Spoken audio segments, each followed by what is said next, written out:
Bonjour les enfants, aujourd'hui nous sommes vendredi 10 avril et à la fin de la journée ce sera les vacances de printemps.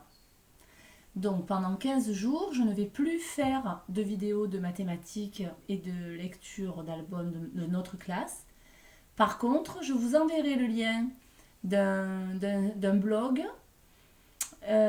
ou différents liens, je vais voir, je vais essayer, sur lesquels vous trouverez, si vous en avez envie, si vous vous ennuyez, plein de propositions d'activités qui ne sont pas des activités de travail proprement dit, mais des activités ludiques, rigolotes, dans lesquelles quand même on continue à s'enrichir, à apprendre des choses, hein, comme de la lecture, écouter des histoires, faire des recettes de cuisine, faire des défis sciences, des énigmes mathématiques, voilà. Pour tous ceux qui auraient pris du retard sur toutes les fiches que j'avais données le dernier jour de l'école, et sur les lectures, sur les vidéos de mathématiques et d'albums qui sont aussi importantes que celles de mathématiques, hein, parce que nous y travaillons le langage, l'écoute et la compréhension. Pour tout cela, profitez des vacances pour rattraper le retard. Car à la fin des vacances, je viendrai poster dans votre boîte aux lettres la suite du travail et je recommencerai les vidéos. Il faut absolument que tout le monde ait avancé. N'oubliez pas que malgré qu'on soit à la maison, l'école continue. Donc là, on va se prendre 15 jours de pause dans laquelle on va rattraper le retard si on en a, et si on n'en a pas, on pourra simplement se faire plaisir à faire ce que l'on veut, ou on pourra aussi aller sur je vous l'enverrai par mail, dans les premiers jours de vacances, on pourra essayer d'explorer ce que je vous propose. Et vous pourrez même me proposer vous-même des activités sur mon mail que je posterai sur le blog pour les copains et les copines s'ils veulent essayer. Ça peut être un objet que vous avez fabriqué, une recette de cuisine que vous avez faite, une énigme que vous avez trouvée ou inventée, peu importe. Voilà, donc maintenant nous passons aux maths. Je vous avais donné en devoir toute une série de soustractions. Donc je vous propose de mettre sur pause et de vous corriger. Il faut la faire sur cahier de brouillon ou sur feuille de brouillon. Allez-y, mettez sur pause. Voilà, donc là normalement vous avez mis sur pause et vous avez corrigé. À présent, nous faisons notre 10e séance. Alors c'est marrant parce que on est le 10 avril, vendredi 10 avril. Hier nous étions, je vous écoute, le jeudi 9 avril et demain nous serons le samedi, je vous écoute, 11 avril. Et aujourd'hui c'est le 10 avril et c'est notre 10e séance en vidéo de calcul mental. Et nous allons faire la séquence 77. J'espère que vous savez comment ça s'écrit 77 parce qu'on ne l'a pas encore vraiment bien vu. C'est 7 et 7. Alors nous y allons. Jusqu'à présent, je vous proposais de faire le travail sur la planche des nombres. Aujourd'hui, on va donner le choix entre deux manières de s'y prendre. Soit vous reprenez la planche des nombres parce que vous n'arrivez pas encore bien à faire les calculs sur la planche des nombres, soit vous essayez d'imaginer votre planche des nombres dans la tête et on va le faire sans la planche des nombres. Donc attention, écrivez 36 sur votre ardoise. 36. Allez-y. Voilà, 36. Maintenant, on va faire 36 moins 10. Allez-y, dites-moi combien ça fait 36 moins 10. Donc là, deux solutions. Vous imaginez que on est dans la planche des nombres, qu'on enlève une boîte Picbee, donc une dizaine, et que le 3 devienne 2. Soit vous allez dans la planche des nombres et vous suivez et vous écrivez sur l'ardoise. Donc vous écrivez la réponse, moi je vous la donne, évidemment il n'y a aucun intérêt si vous attendez que je donne la réponse. Et si vous allez trop doucement, ce n'est pas grave, vous mettez sur pause. Mais il faut calculer. C'est en exerçant son cerveau qu'on pourra s'en servir et le faire devenir efficace. 36 moins 10, 26. À présent, vous allez m'écrire le nombre 51. Allez-y, 51. 51, écrivez-le. Voilà, regardez si vous avez fait juste. Et on va faire 51 moins 1. Pareil, soit vous allez dans la planche des nombres, soit vous le faites tout seul en réfléchissant dans votre tête. 51 moins 1. 51 moins 1, je vous écoute. Ben, j'enlève une unité, donc cette unité-là, elle s'en va. et ça devient 50. À présent, vous écrivez 11. Allez-y, écrivez 11 sur votre ardoise. 11. Voilà, 11. Et on va écrire 11 plus 5. Faites attention de ne pas faire le 5 à l'envers. Il commence vers la gauche. 11 plus 5. Pareil, on fait dans la planche des nombres ou dans sa tête. Allez-y, mettez sur pause si vous avez besoin de temps. 11 plus 5, ça fait, je vous écoute, 16. À présent, vous m'écrivez 20. Allez-y, écrivez-moi 20 sur votre ardoise. 20. 20, c'est ceci. On va faire 20 plus 5. Allez-y, 20 plus 5. Soit je mets sur pause, je vais chercher la planche des nombres, soit je calcule vite dans ma tête. 20 plus 5, les enfants, ça fait, je vous écoute, 25. Ah, maintenant, nous allons écrire 15. 15. Allez-y, écrivez 15. 15, c'est ceci. 15 moins 5. 15 moins 5. Allez, on cherche combien cela fait. 15 moins 5. Eh bien, regardez, le 5 s'en va. Donc, il passe la place au 0. Ça fait 10. Et on va finir par 44. Écrivez-moi 44. Allez-y. C'est ceci. Et on va faire 44 plus 10. Donc, je rajoute une dizaine, une boîte pique-bille. On va chercher dans le planche des nombres si on n'y arrive pas dans sa tête, ou bien on cherche dans sa tête. Donnez-moi la réponse. 44 plus 10 égale 54. Voilà. Maintenant, nous allons revenir sur une activité que nous avons déjà faite 3 fois dans ces vidéos. On va dessiner un nombre d'objets. On va dessiner des œufs aujourd'hui, alors c'est facile. Hein, je vais vous montrer. Moi, je suis très mauvaise en dessin, mais là, nous ne sommes pas en art plastique, nous sommes en mathématiques. Donc, c'est des ronds, un peu ovales, on essaie de faire des œufs. 8 œufs. Les œufs, parfois, on peut les manger au plat, mais aussi on peut les manger à la coque. À la coque, c'est quand ils sont cuits, mais pas tout à fait cuits complètement. Et la coque, ça ressemble comme un coquetier, ça s'appelle. Un coquetier, c'est une genre de petite tasse qui a la taille d'un œuf, dans lequel on va pouvoir mettre l'œuf pour le faire tenir, casser la coquille et manger l'intérieur qui a été mi-cuit. Donc là, je vous propose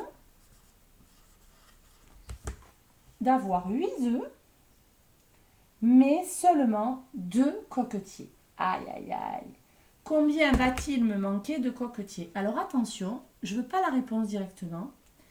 Je veux le calcul d'abord. J'ai 8 coquetiers, j'ai 8 œufs, mais je n'ai que 2 coquetiers. Donc c'est 8. Le calcul, écrivez-le. Je ne vous dis pas. Moi, je l'écris. 8 coquetiers, 8 œufs, que 2 coquetiers. Ça fait 8 moins 2. Puisque je vais enlever 2 œufs que je vais mettre dans les coquetiers.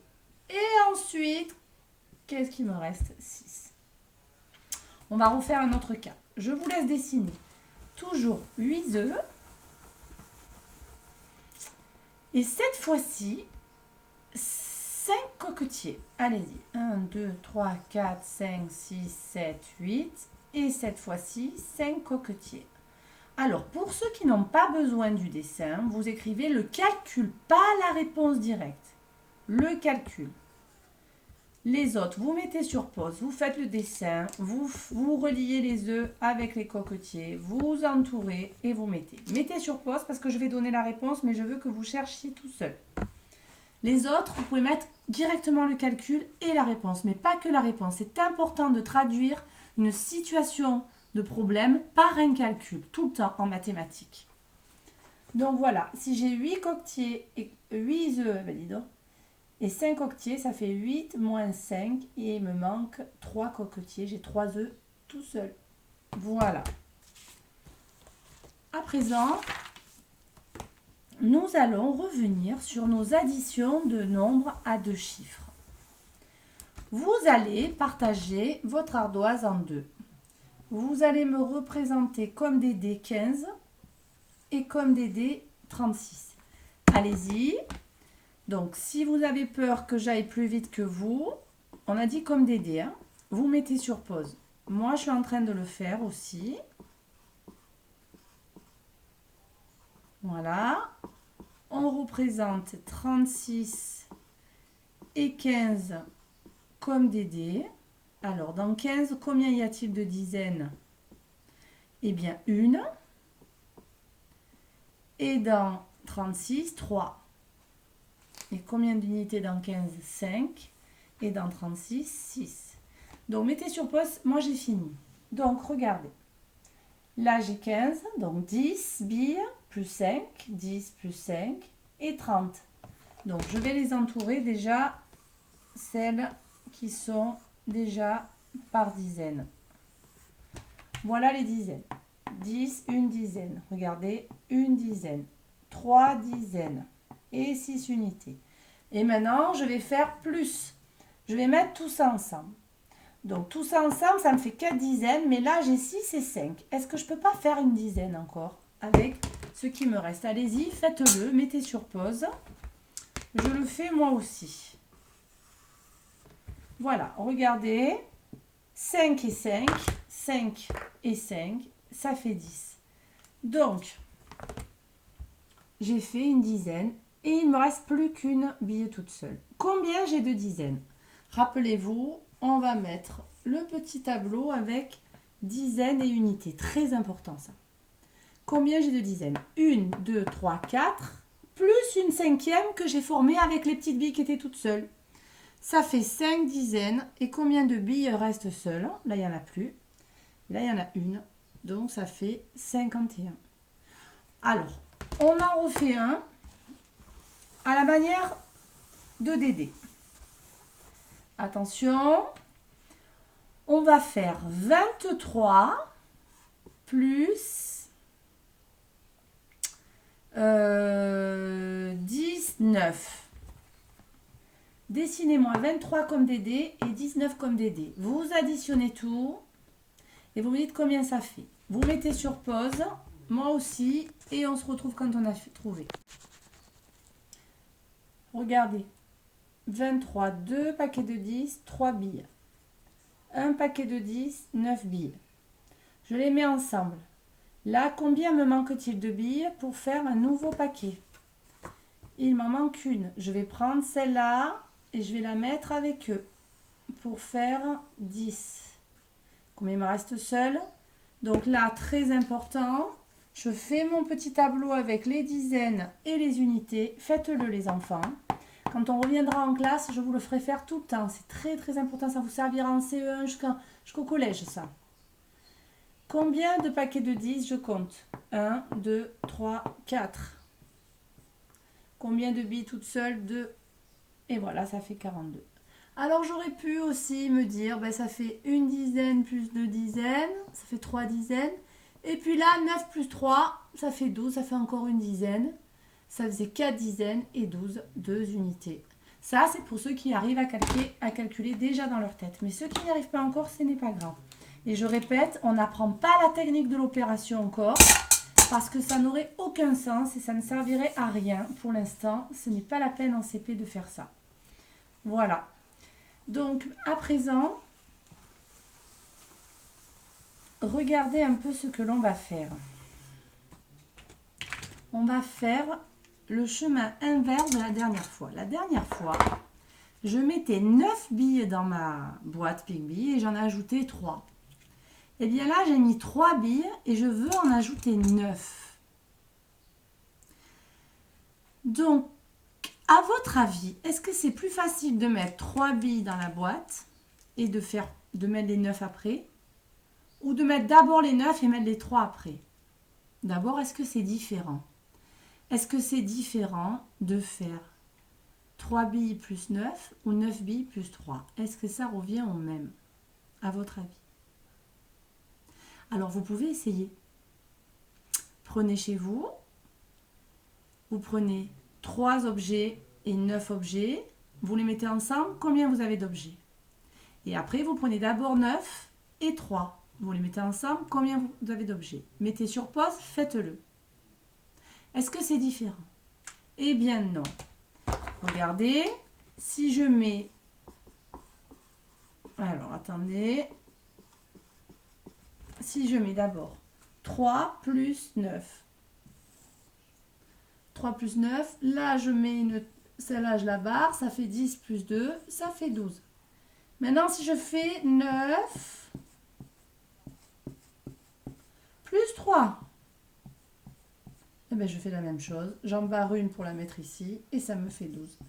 Donc, c'est le même ordre. Donc, lorsque je vous propose